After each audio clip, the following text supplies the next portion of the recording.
বন্ধুরা, আজকে আমি গাটি কচু দিয়ে মুগের ডাল করব। মুগের ডালটা সেদ্ধ করে নিয়েছি আর দারচিনি ফোড়ন দিয়ে দিচ্ছি, তেজপাতা শুকনো লঙ্কা ফোড়ন দিলাম,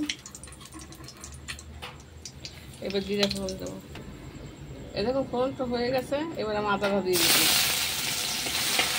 আদা দিয়ে কচুটা একটু জিরে বেরিয়েছি, এটা গুঁড়ো করে দেবো। কচুটা ভাজা হয়ে গেছে, এই বেগুন ভাজি তো জলটা কালো কালো হয়ে গেছে। গাটি কচু ভাজা হয়ে গেছে, এবার আপনার দিয়ে দেবো, ডালটা দিয়ে দেবো। একটু হালকা লঙ্কা গুঁড়ো দেবো,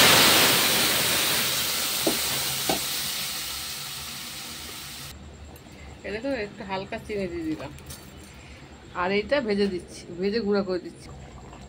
এই দেখেন জিরে ভাজাটা দিয়ে দিচ্ছি। ভাজা মশলা সব শেষ হয়ে গেছে, শরীর ভালো না, কে করবে? ডাল হয়ে গেছে, নামিয়ে দিচ্ছি। দেখেন কত সুন্দর দেখতে হয়েছে কচুর মুখে দিয়ে। দেখুন ডাল আমার হয়ে গেছে, আমি নামিয়ে দিয়েছি। একটু হালকা ঘি দিয়ে দিচ্ছি, কত সুন্দর দেখতে হয়েছে। দেখুন কচুর মুখি দিয়ে ডাল কত সুন্দর দেখতে হয়েছে।